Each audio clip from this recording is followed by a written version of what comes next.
Hi. Hi.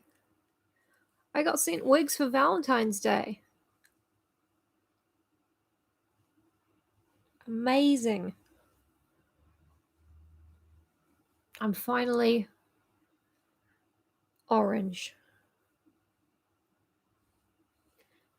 Um, okay, hang on.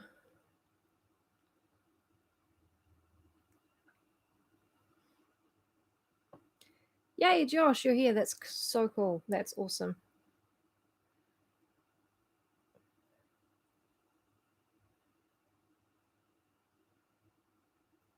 Oh, is this one about cricket? You know what? Fuck it. Even if it's about cricket, it's actually about Raffles and Bunny, so it doesn't matter. Yeah, I started the stream early because I wanted to know what my wig looked like on camera.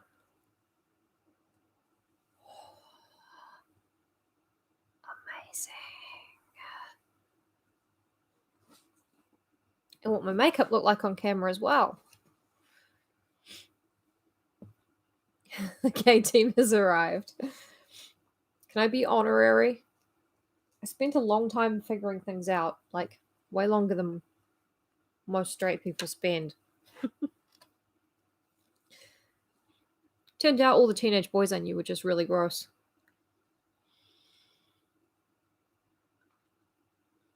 That's better.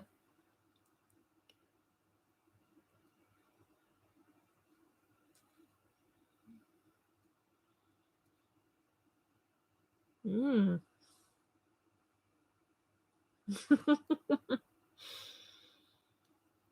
Oh, Nick, what happened to your? Did your sister? Did you miss her flight, or did she not get on the plane for some reason? I was gonna say also, what's an electric bus? But then I, remembered what century this is.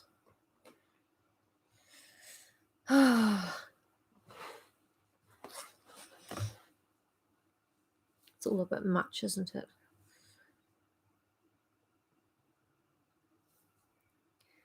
We're gonna read while we wait. We're gonna read. Ah, I'm sorry I didn't make it there. That sucks. But yeah, while we wait to have a good audience for raffles, which let me just muck around with the lighting a little bit.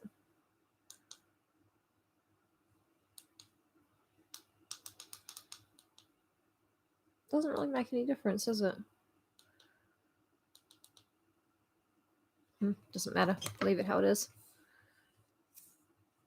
I want to tell you about my favorite poem. Uh, oh, nice. You have a good day. Treat yourself to something nice to make up for the disappointment. Have like a nice cake or something. Ooh, cake. Um, okay, so in the olden time, uh, yeah, it's still daytime. What kind of goth am I? In the olden time, there was this guy called Christopher Smart, and his wife's father got him institutionalized for a little while in the mid 1750s, mid 1700s, the 1750s, whatever.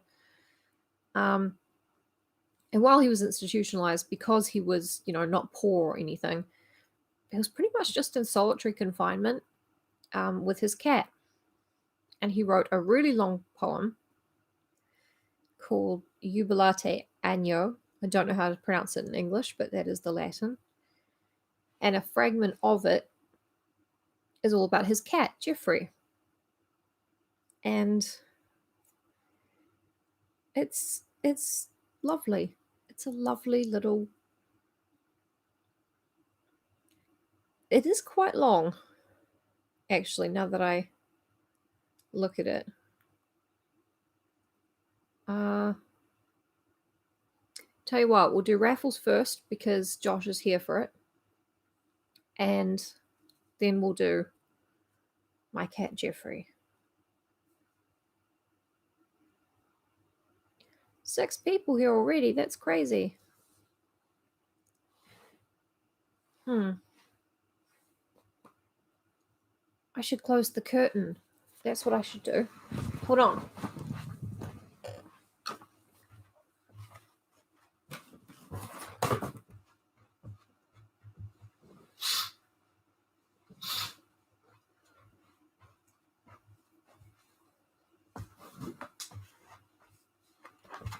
Mr. Fitz. Come on. Good boy.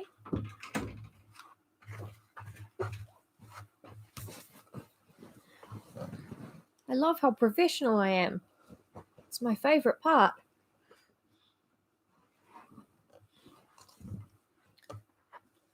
I think the camera might just take a little minute to readjust itself.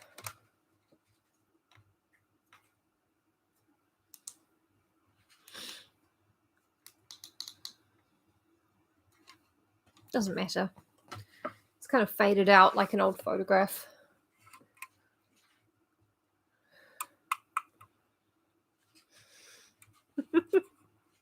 That's not going to work.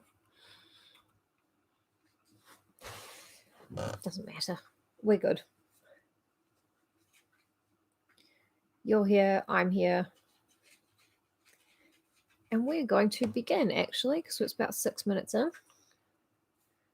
I'm wearing the wig like far back on my head, far past my hairline, because the fringe needs to be trimmed.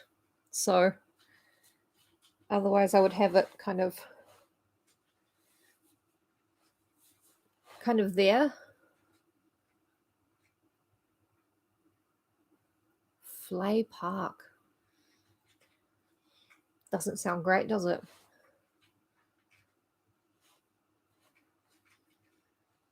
So yes, I'm wearing my wig pushed back on my head a little bit until I can get the fringe trimmed. All right, stupid voices on or off for Raffles. I mean, I'm going to be doing a stupid voice for Raffles because I can't help it.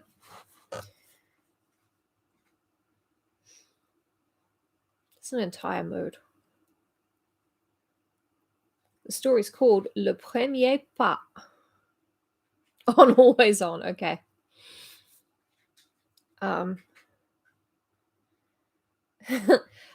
Is there anyone here who doesn't really know about Raffles, the amateur cracksman? He's not a cracksman because of Bunny. He's a cracksman because he cracks safes.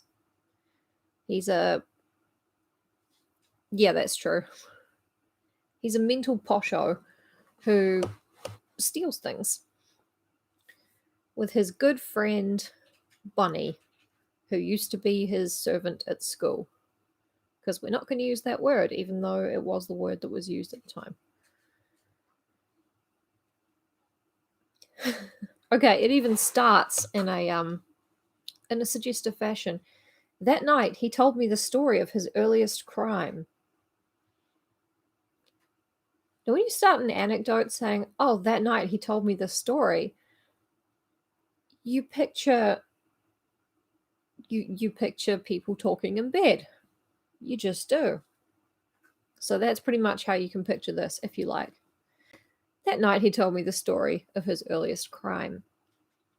Not since the fateful morning of the Ides of March, when he had just mentioned it as an unreported incident of a certain cricket tour, had I succeeded in getting a word out of Raffles on the subject. It was not for want of trying. He would shake his head and watch his cigarette smoke thoughtfully, a subtle look in his eyes, half cynical, half wistful, as though the decent, honest days that were no more had had their merits after all. Raffles would plan a fresh enormity or glory in the last, with the unmitigated enthusiasm of the artist. It was impossible to imagine one throb or twitter of compunction beneath those frankly egotistic and infectious transports. Do you want to go outside again? You just came in. Why can't you be Raffles? Come on, out you go. Quick.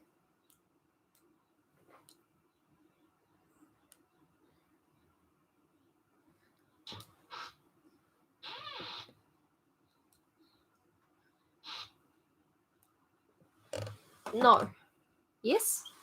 Come on, there are people watching. They're live. Fucking good. You are very lucky that I love you very much. He may want to sit on the ottoman.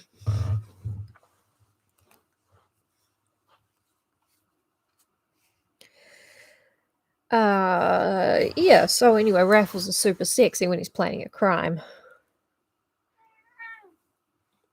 Technically, Mother Nature is the richest person there is. Outside. Quick. Quick. Go on. Go out.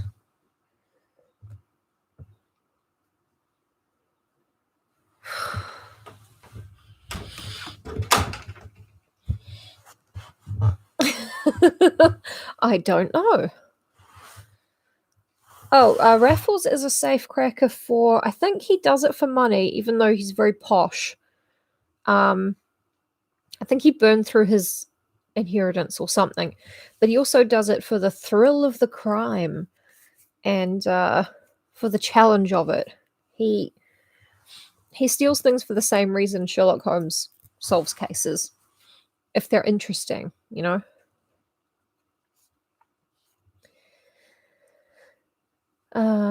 And yet, the ghost of a dead remorse seemed still to visit him with the memory of his first felony, so that I had given up the story long before the night of our return from Milchester. Don't know if that's how you say it, but... Cricket, however, was in the air, and Raffles's cricket bag, back where he sometimes kept it, in the fender, with the remains of an Orient label still adhering to the leather. He's got his cricket gear out. That's between them. My eyes had been on this label for some time, and I suppose his eyes had been on mine, for all at once he asked me if I still burned to hear that yarn. Whew.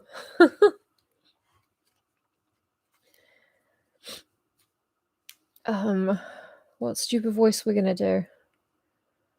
Oh, I've got the red wig on. I'll do Anna. It's no use, I replied. You won't spin it. I must imagine it for myself. How can you? That's Raffles. Or I begin to know your methods. You take it I went in with my eyes open, as I do now, eh? Can't imagine you're doing otherwise. My dear Bonnie, it was the most unpremeditated thing I ever did in my life. His chair wheeled back into the books as he sprang up with sudden energy. There was quite an indignant glitter in his eyes. I can't believe that, said I craftily. I can't pay you such a poor compliment. Then you must be a fool. He broke off, stared hard at me, and in a trice stood smiling in his own despite. What a better knave than I thought you, Bunny, and by Jove, it's the knave. Well, I suppose I'm fairly drawn. I give you best, as they say out there.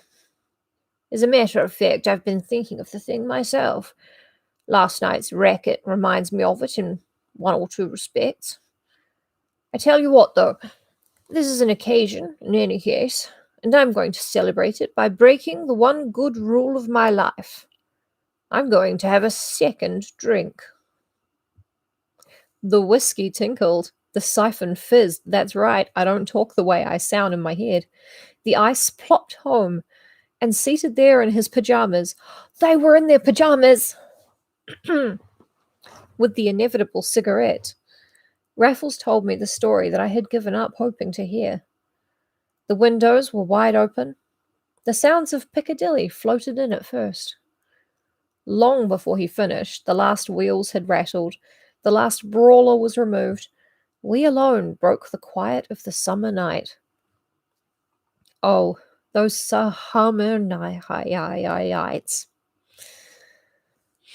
In a trice.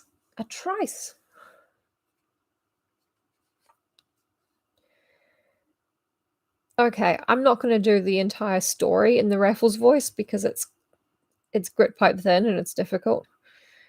No, they do you very well indeed.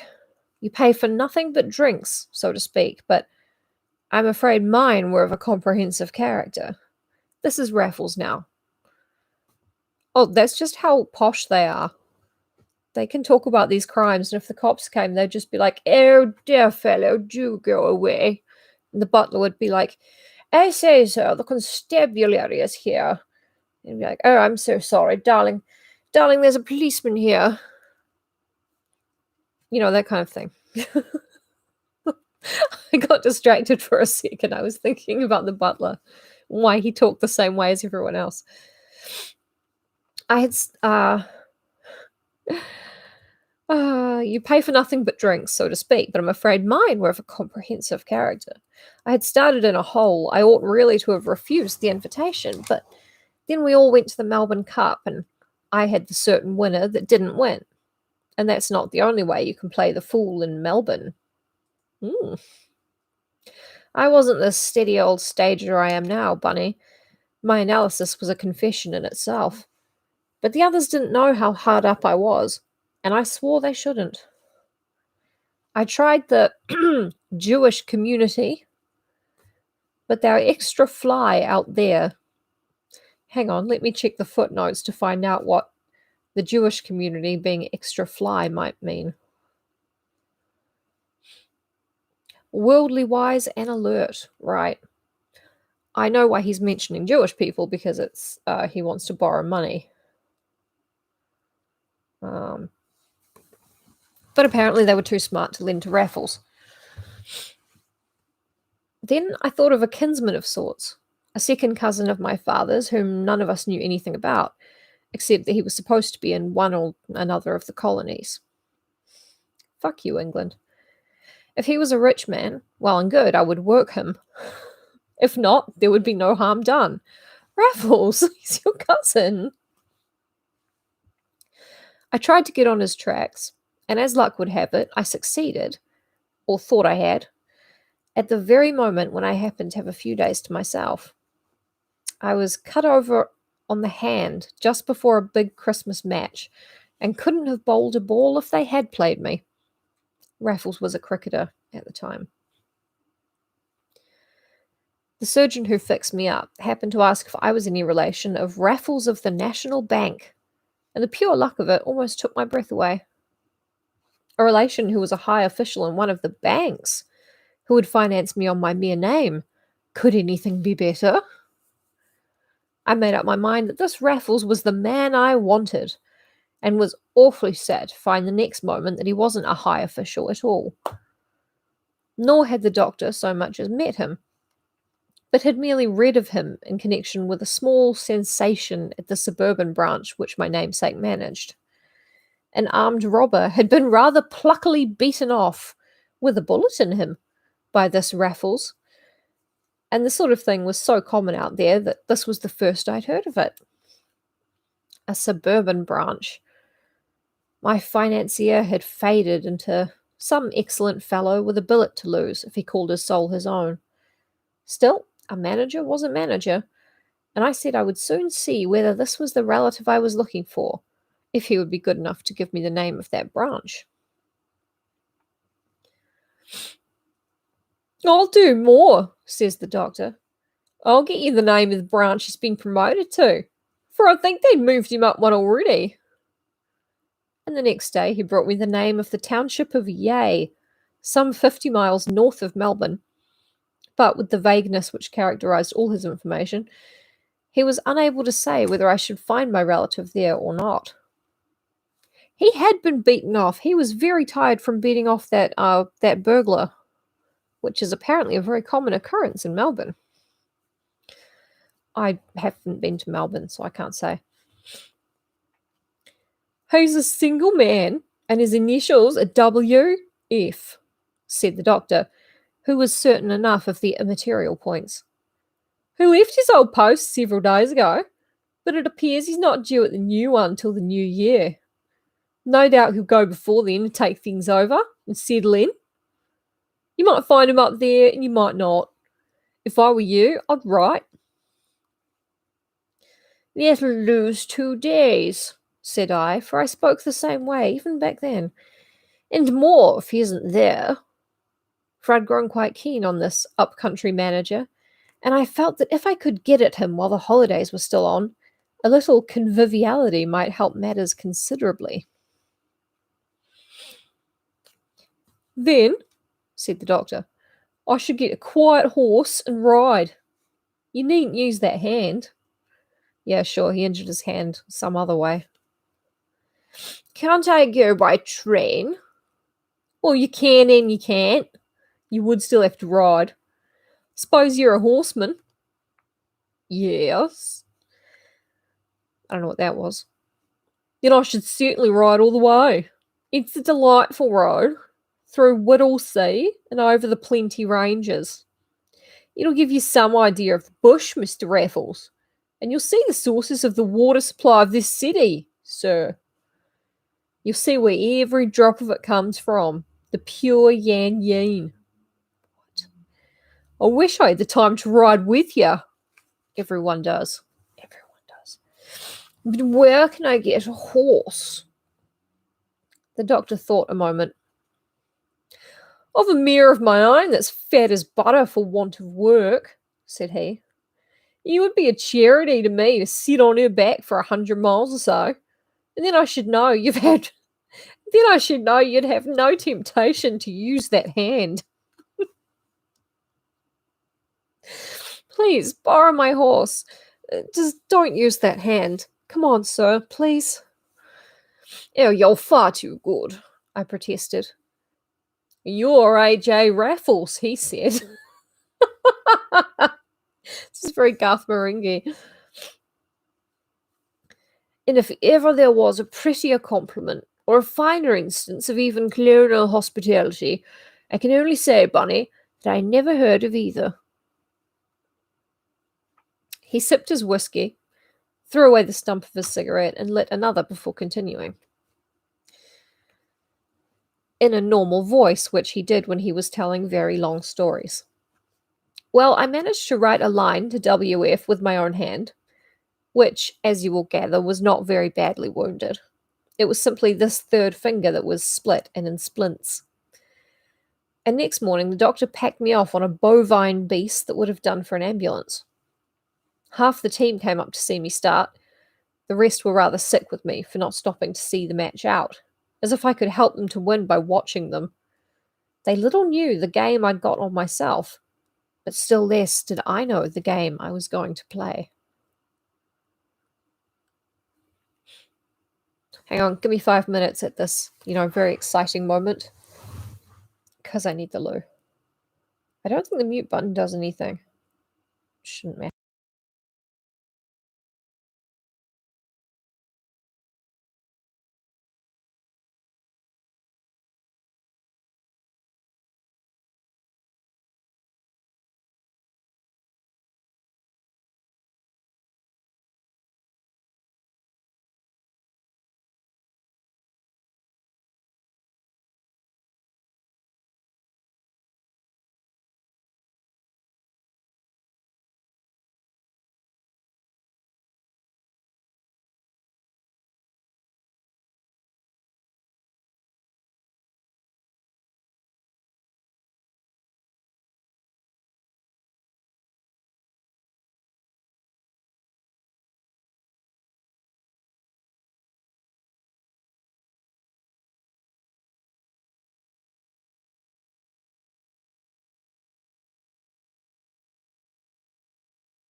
Solidarity mute.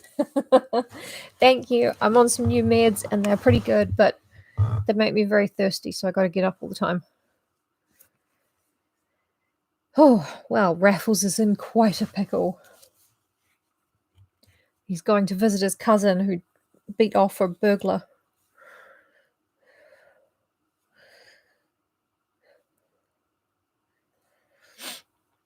Well, I'm not in the car. You can tell because I have a house background and no one ever lies on the internet.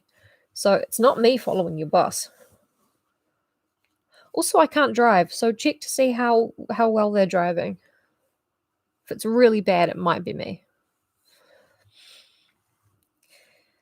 It was an interesting ride enough, especially passing the place called Whittlesea, a real wild township on the lower slope of the ranges, where I recollect having a deadly meal of hot mutton and tea, with the thermometer at 3 figures in the shade. The first 30 miles or so was a good metal road, too good to go half round the world to ride on, but after Whittlesea it was a mere track over the ranges, a track I often couldn't see and left entirely to the mare. Now it dipped into a gully and ran through a creek, and all the time the local colour was inches thick, gum trees galore and parrots, all colours of the rainbow. It's almost like the Australian native plants and animals are in Australia just for his delight. That's what a colony is. In one place, a whole forest of gums had been ring-barked and were just as though they had been painted white, without a leaf or living thing for miles. And the first living thing I did meet was the sort to give you the creeps. It was a riderless horse coming full tilt through the bush, with a saddle twisted round and the stirrup irons ringing. Without thinking, I had a shot at hitting him with the doctor's mare, and blocked him just enough to allow a man that came galloping after to do the rest.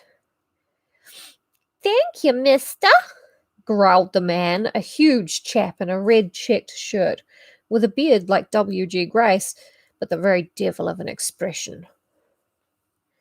"Been an accident?" said I, reining up. "Yeah," said he, scowling as though he defied me to ask any more.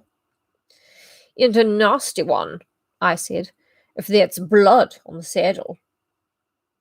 Well, Bunny, I may be a blackguard myself, but I don't think I ever looked at a fellow as that chap looked at me. But I stared him out, and forced him to admit that it was blood on the twisted saddle, and after that he became quite tame. He told me exactly what had happened. A mate of his had been dragged under a branch, and had had his nose smashed, but that was all. Had sat tight after it till he dropped from loss of blood. Another mate was with him back in the bush. As I've said already, Bunny, I wasn't the old stager that I am now, in any respect, and we parted good enough friends. Stager, pretty much just a worldly person. You know, he didn't know what's up back then. Now he knows what's up, but back then he didn't. He asked me which way I was going, and when I told him, he said I should save 7 miles and get a good hour earlier to Yea, the town that he's going to, by striking off the track and making for a peak that we could see through the trees, and following a creek that I should see from the peak. Don't smile, Bunny. I began by saying I was a child in those days.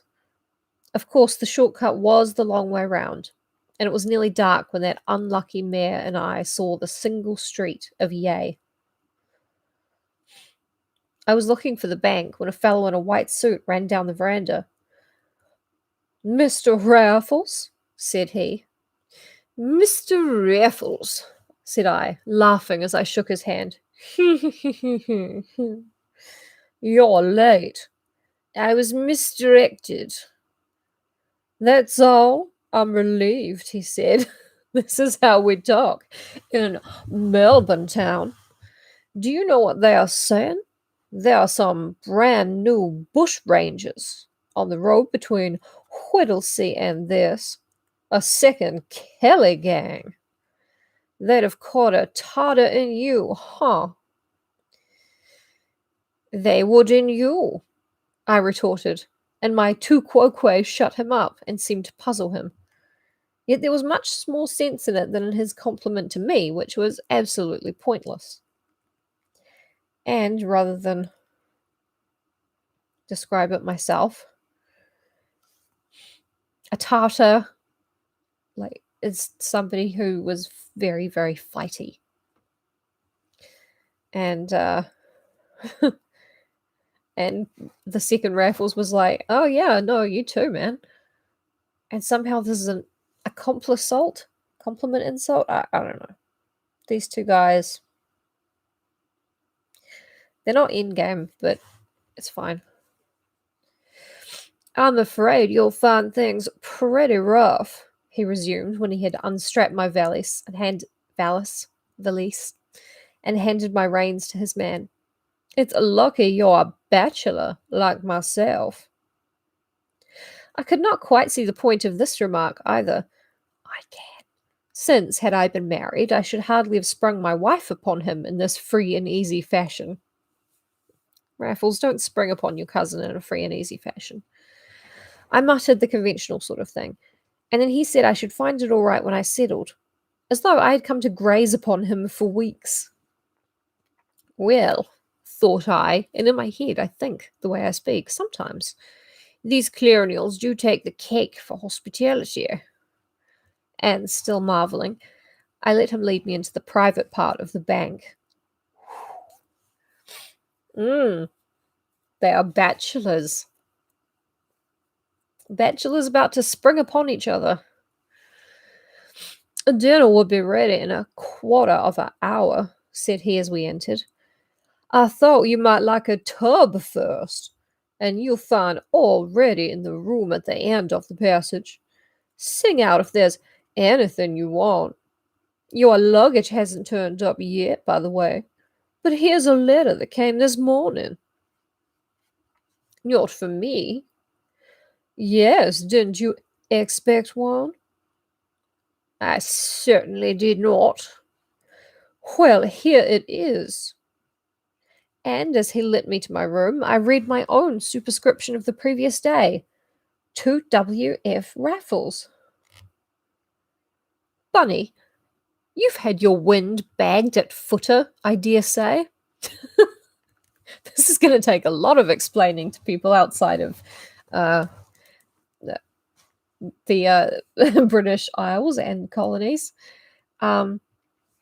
You've had the wind knocked out of you playing rugby. "Oh, Bunny, you've had your wind bagged at footer, I dare say.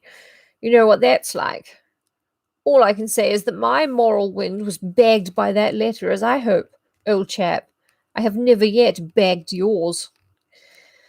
They're bagging each other's wind all over the place. I couldn't speak. I could only stand with my own letter in my hands until he had the good taste to leave me by myself. W.F. Raffles! We had mistaken each other for W.F. Raffles, for the new manager who had not yet arrived. Small wonder we had conversed at cross purposes. The only wonder was that we had not discovered our mutual mistake. How the other man would have laughed! But I could not laugh. By Jove, no, it was no laughing matter for me. Sorry, just trying to get the fringe to sit right. It's way too long, so I gotta push the wig back. Everything I do it for you guys. Apart from eating, I mostly do that just for me.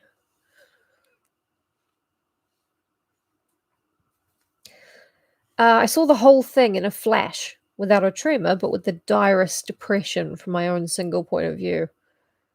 Call it callous if you like, Bunny, but remember that I was in much the same hole as you've been in yourself, and that I had counted on this W.F. Raffles even as you counted on A.J. It's himself, it's him. I thought of the man with the W.G. beard, the riderless horse and the bloody saddle, the deliberate misdirection that had put me off the track and out of the way, and now the missing manager and the report of bushrangers at this end. But I simply don't pretend to have felt any personal pity for a man whom I had never seen. That kind of pity is usually cant, and besides, all mine was needed for myself. I was in as big a hole as ever. What the devil was I to do? I doubt if I have sufficiently impressed upon you the absolute necessity of my returning to Melbourne in funds. As a matter of fact, it was less the necessity than my own determination, which I can truthfully ascribe as astute. Absolute. Sorry. Money I would have. But how? But how? Would this stranger be open to persuasion if I told him the truth? Nope. That would set us all scouring the country for the rest of the night. You're right, Raffles, that does sound boring. Why should I tell him? Suppose I left him to find out his mistake. Would anything be gained? Bunny, I give you my word that I went into dinner without a definite intention in my head, or one premeditated lie upon my lips. I might do the decent, natural thing and explain matters without loss of time. On the other hand, there was no hurry. I had not opened the letter, and could always pretend I had not noticed the initials. Meanwhile, something might turn up. I could wait a little and see. Tempted I already was, but as yet the temptation was vague, and its very vagueness made me tremble. Bad news, I'm afraid, said the manager when at last I sat down at his table. A mere annoyance, I answered. I do assure you, on the spur of the moment, and nothing else. But my lie was told. My position was taken. From that moment onward, there was no retreat. By implication, without realizing what I was doing, I had already declared myself W.F. Raffles.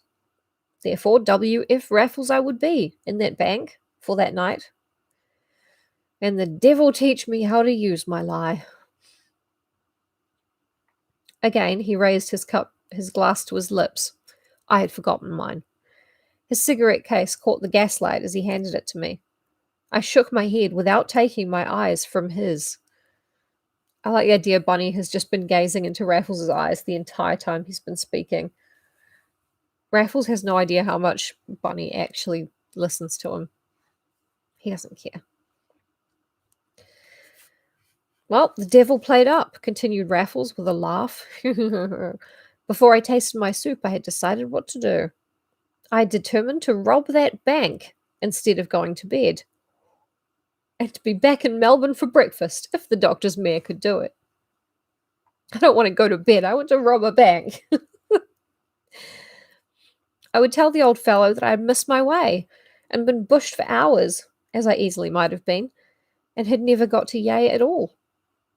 At Yea, on the other hand, the personation and the robbery would forever after be attributed to a member of the gang that had waylaid and murdered the new manager with that very object. You are acquiring some experience in such matters, Bunny.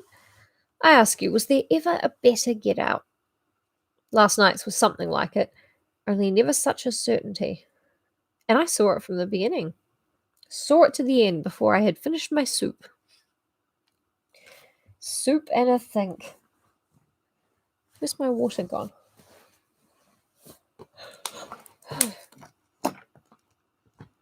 To increase my chances, the cashier, who also lived in the bank, was away over the holidays and had actually gone down to Melbourne to see us play.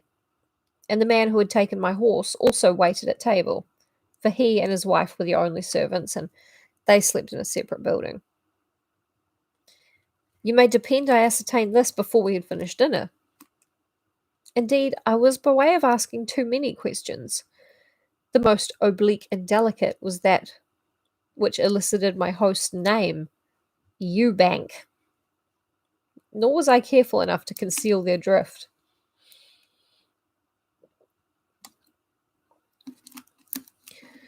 Do you know, said this fellow Eubank, who was one of the downright sort, if it wasn't you, I should say you were in a funk of robbers. Have you lost your nerve? I'm kind of like Kevin Spacey in House of Cards. I hope not, said I, turning jolly hot, I can tell you. But, well, it's not a pleasant thing to have to put a bullet through a fellow.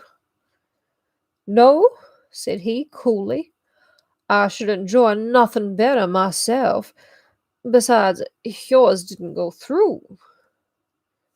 I wish it had. I was smart enough to cry. Amen, said he, in a sort of foghorn leghorn way. And I emptied my glass. Actually, I did not know whether my wounded bank robber was in prison, dead, or at large. But now that I had had more than enough of it, Eubank would come back to the subject. He admitted that the stuff was small, but as for himself, he had a loaded revolver under his pillow all night, under the counter all day, and he was only waiting for his chance. Under the counter, hey? I was ass enough to say. Yes, and so had you.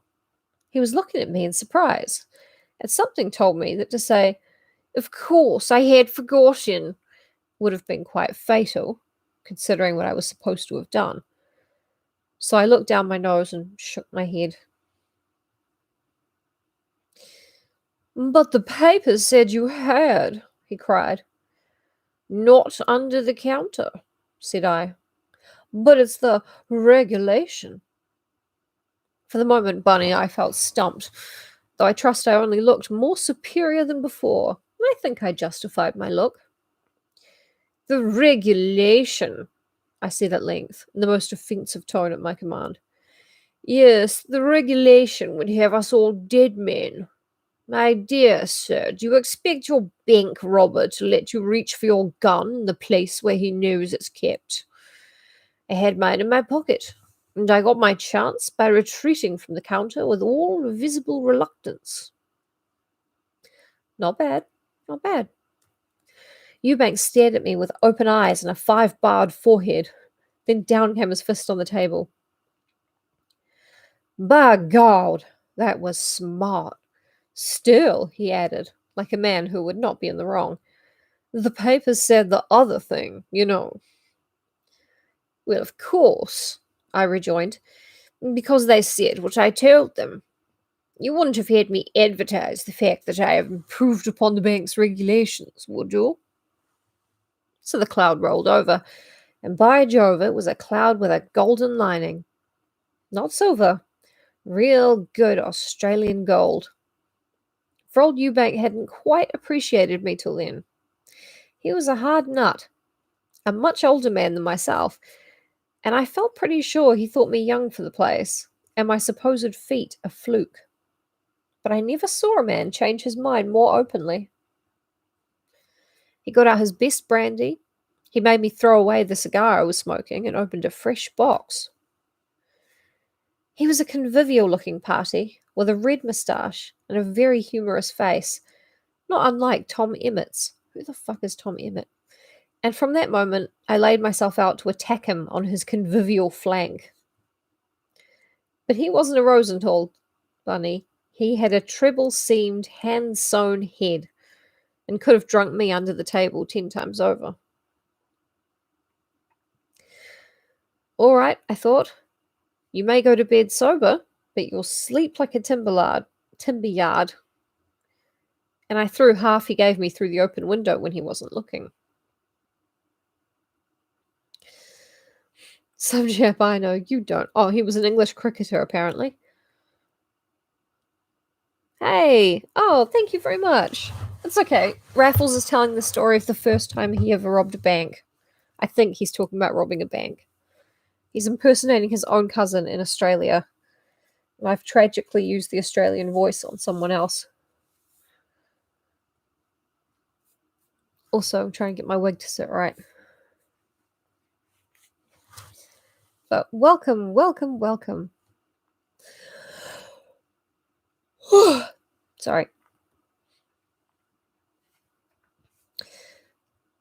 But he was a good chap, Eubank.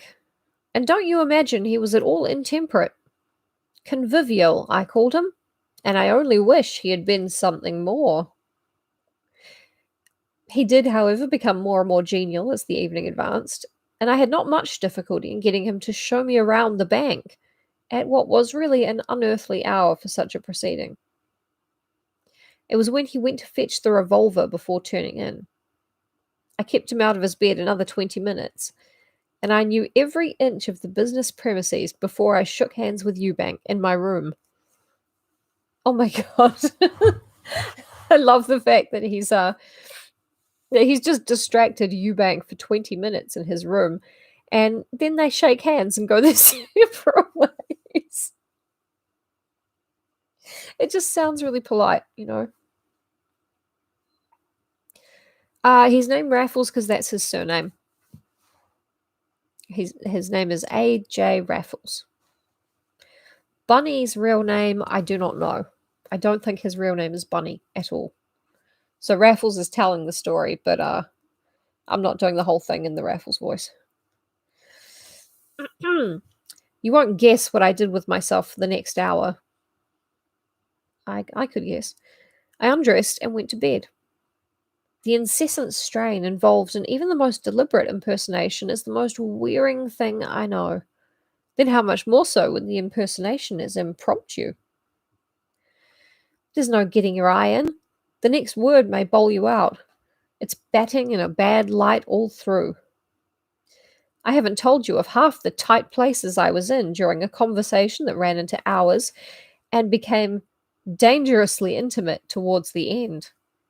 You can imagine them for yourself, and then picture me spread out on my bed, getting my second wind for the big deed of the night.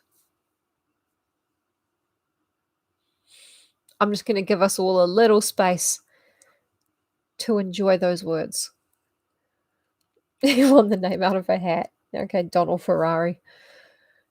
Josh has just come up with the best name for a character ever in our D&D group, and I will never top it. And I'm so jealous. Impromptu impersonation. Oh. That conversation became dangerously intimate towards the end. In the end, Raffles was just spread out in his bed, hoping that one day Bunny would picture him there. Yeah, the name is Donald Ferrari. I'm sorry, Josh, that was yours to tell. But it cracks me up every time I even think about it. Donald Ferrari. Anyway, once more, I was in luck. I had not been lying there long before I heard my dear Eubanks snoring like a harmonium, and the music never ceased for a moment. It was as loud as ever when I crept out and closed my door behind me, as regular as ever when I stopped to listen at his. And I have still to hear the concert that I shall enjoy much more. The good fellow snored me out of the bank, and was still snoring when I again stood and listened under his open window. Oh, good, okay. Donald Ferrari. Donald Ferrari. I mean, come on. It's unbeatable. Why did I leave the bank first? To catch and saddle the mare and tether her in a clump of trees close by, to have the means of escape nice and handy before I went to work. I've often wondered at the instinctive wisdom of the precaution. Unconsciously, I was acting on what has been one of my guiding principles ever since. I got garbled, sorry. Pains and patience were required. I had to get my saddle without waking the man, and I was not used to catching horses in a horse paddock. Then I distrusted the poor mare, and I went back to the stables for a hatful of oats, which I left with her in the clump, hat and all. That's someone's hat, AJ, you dick. There was a dog, too, to reckon with. Our very worst enemy, Bunny. But I had been cute enough to make... He means acute, but he's being slangy. To make immense friends with him during the evening. And he wagged his tail, not only when I came downstairs, but when I reappeared at the back door. Don Ferrari, I come to you in my hour of need, and I'm a Dracula because I can't do an Italian accent. I can do an Italian Dracula accent, that's the best I got. Thank you, Josh. Josh too, other Josh. Josh who is not Don Ferrari. None of us are. Only one of us is. As the soi-disant new manager, self-styled, self-called, I had been able, in the most ordinary course, to pump poor Eubank about anything and everything connected with the working of the bank, especially in those 20 last invaluable minutes before turning in. And I had made a very natural point of asking him where he kept, and would recommend me to keep, the keys at night. Of course, I thought he would take them with him to his room, but no such thing. He had a dodge worth 2 of that. What it was doesn't much matter, but no outsider would have found those keys in a month of Sundays. Raffles, you gotta stop making me picture things. If Don Corleone was a vampire, I'm sure someone's made that movie. Like, they have to have, right?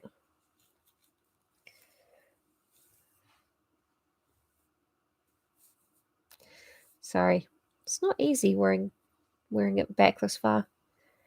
I, of course, had them in a few seconds, the keys, and in a few more I was in the strong room itself. I forgot to say that the moon had risen, was letting quite a lot of light into the bank.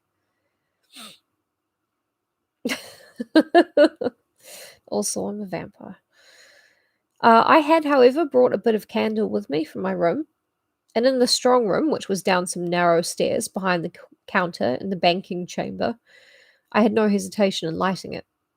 There was no window down there, and though I could no longer hear old Eubanks snoring, I had not the slightest reason to anticipate disturbance from that quarter.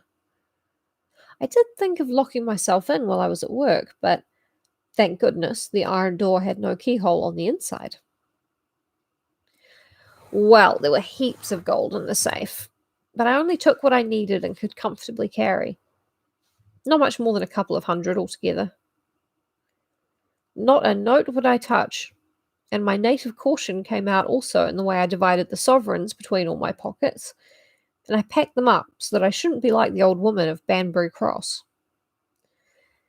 That, there was a lady, Banbury Cross, riding on a white horse, rings on her fingers, bells on her toes, she shall have music wherever she goes. So he didn't want the coins to clink. I don't know if this is a universal nursery rhyme or not. Well, you think me too cautious still, but I was insanely cautious then.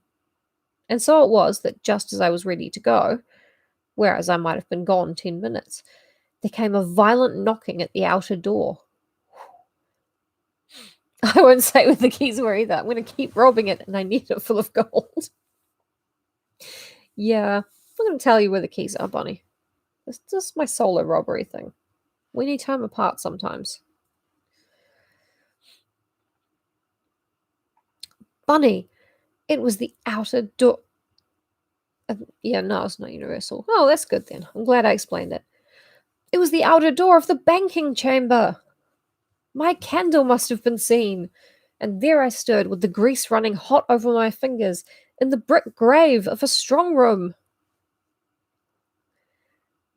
Yeah, it's healthy to have different friends, the same enemies, and to commit crimes on your own sometimes. There was only one thing to be done. I must trust to the sound sleeping of Eubank upstairs, open the door myself, knock the visitor down, or shoot him with the revolver I had been new chum enough to buy before leaving Melbourne, and make a dash for that clump of trees and the doctor's mare. My mind was made up in an instant, and I was at the top of the strong room stairs, the knocking still continuing, when a second sound drove me back. It was the sound of bare feet coming along a corridor. My narrow stair was stone. I tumbled down it with little noise, and had only to push open the iron door, for I had left the keys in the safe. As I did so, I heard a handle turn overhead, and thanked my gods that I had shut every single door behind me. You see, old chap, one's caution doesn't always let one in. "Oh, who's that knocking?" said Eubank up above. I could not make out the answer, but it sounded to me like the irrelevant supplication of a spent man. Just going to give us all to just a little minute to enjoy that sentence. The irrelevant supplication of a spent man. saying, "Please, just let me sleep. Just shut up. Shut up, stop talking. I need to sleep." I've never shut up in my life. What I did hear, plainly, was the cocking of the bank revolver before the bolts were shot back. Then a tottering step, a hard, short, shallow breathing, and Eubank's voice in horror. "My God! Good Lord! What's happened to you? You're bleeding like a pig." "Not now," came with a grateful sort of sigh. "But you have been. What's done it?" "Bushrangers." "Down the road?" "This and Whittlesea, tied to tree, cock shots, left me, bleed to death." Ah, shot in the cock. Awful. The weak voice failed and the bare feet bolted. Now was my time, if the poor devil had fainted.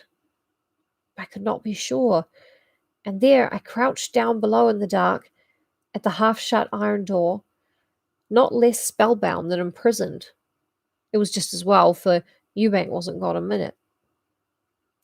"Drink this," I heard him say, and when the other spoke again, his voice was stronger. "Now I begin to feel alive." He is a vampire, theory confirmed.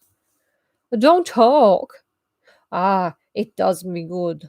You don't know what it was. All those miles alone. 1 hour at the outside. I never thought I should come through. You must let me tell you, in case I don't." "Well, have another sip." "Thank you." I said, "Bush rangers, of course. There are no such things nowadays." "What were they then?" "Bank thieves. The one that had the pot shots was the very brute I drove out of the bank at Coburg, with a bullet in him." "I knew it." "Of course you did, Bunny. So did I, down in that strong room. But old Eubank didn't, and I thought he was never going to speak again."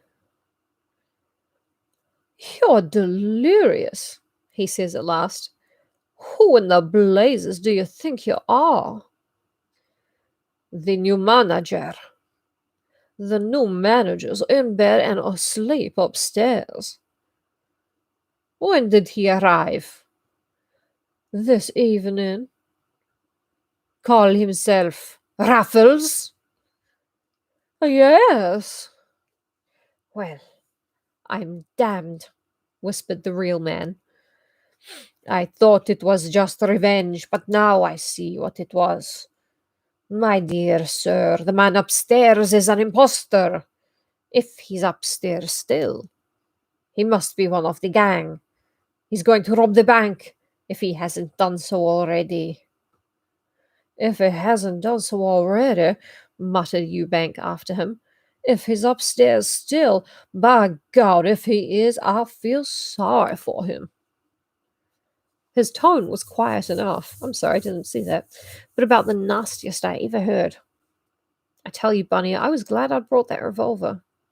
It looked as though it must be mine against his, muzzle to muzzle.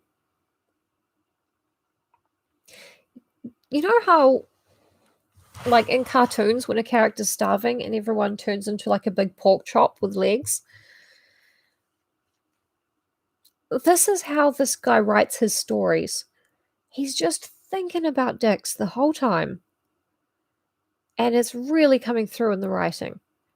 And I'm prepared to swear to that because no reason. I don't know people who do that. "Better have a look down here first." "Whoops. Better have a look down here first," said the new manager. And not the other guy, as I said before.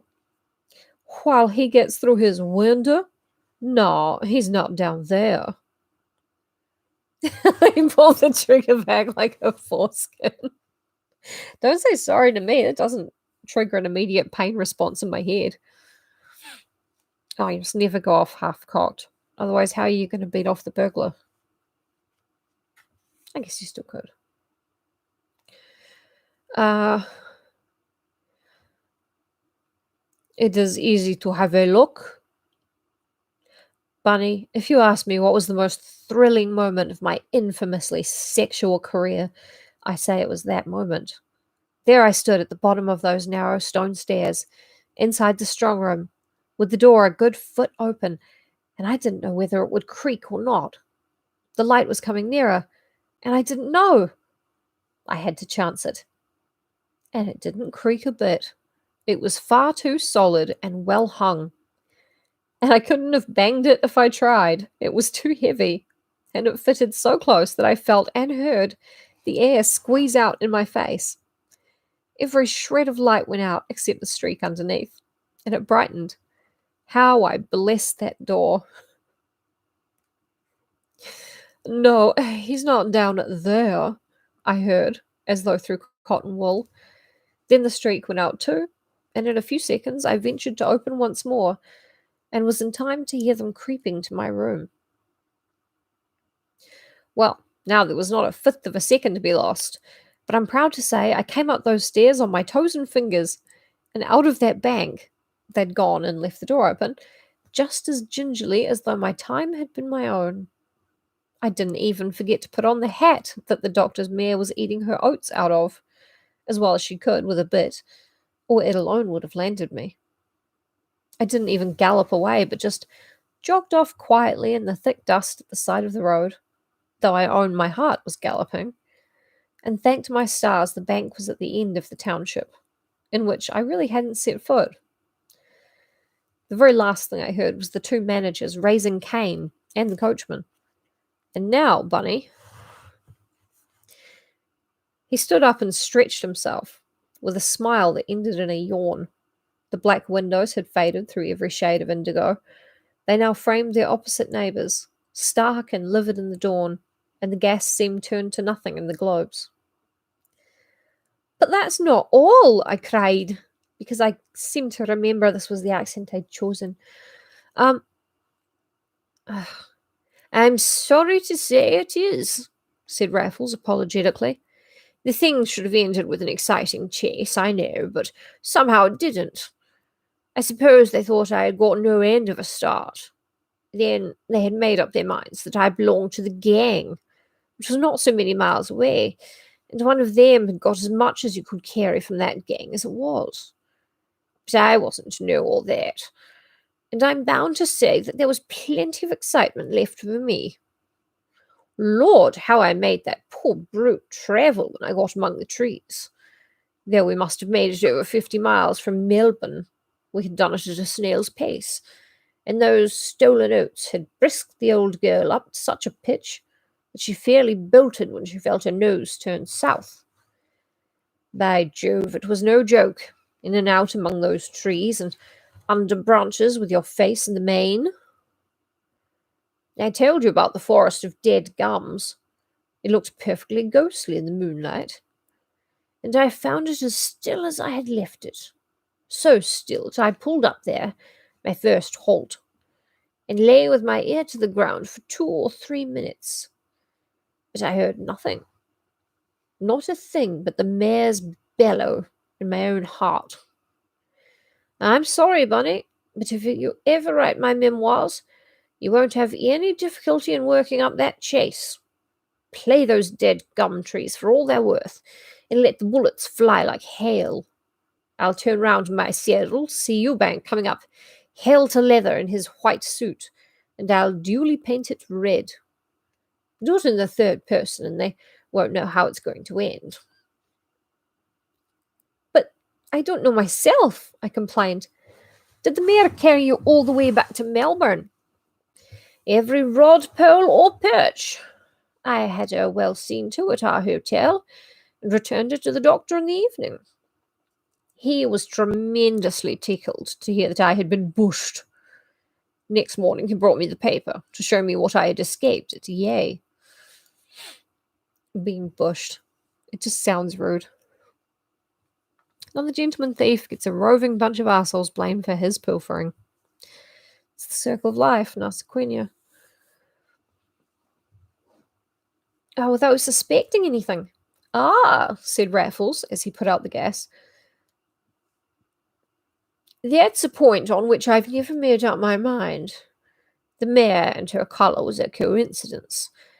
Luckily, she was only a bay, and I fancied the condition of the beast must have told a tale. The doctor's manner was certainly different. I'm inclined to think he suspected something, though not the right thing. I wasn't expecting him, and I fear my appearance may have increased his suspicions. I asked him why.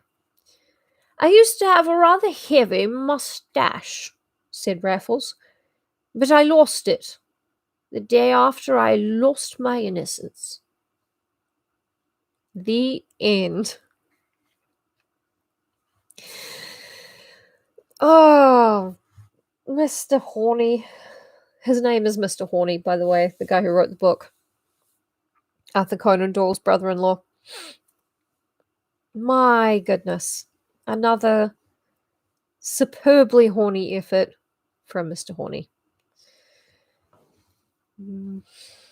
I mean, because it was Raffles telling a story, we didn't get a ton of descriptions about how sexy Raffles is, but we got a few. First published 1899.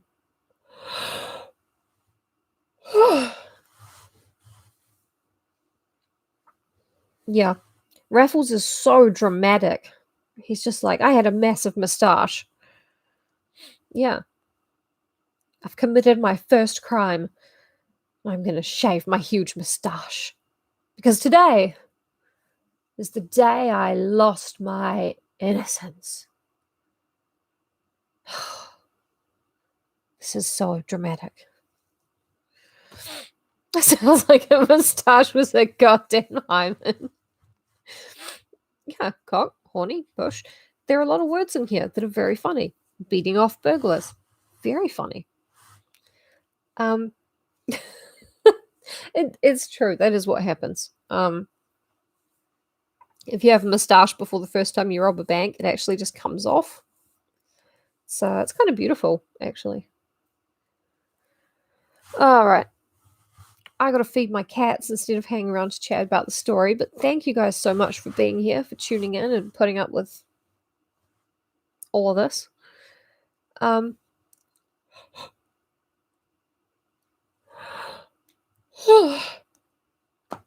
goodness. Thank you very much for being here. And I will see you guys next time. Don't know when it'll be. I've had a very busy week. I've been dog busy, which is just something I made up. Is Don Ferrari going to have the Italian accent? Please say yes. But I'll see you guys all next time, which will hopefully be pretty soon. Okay, bye.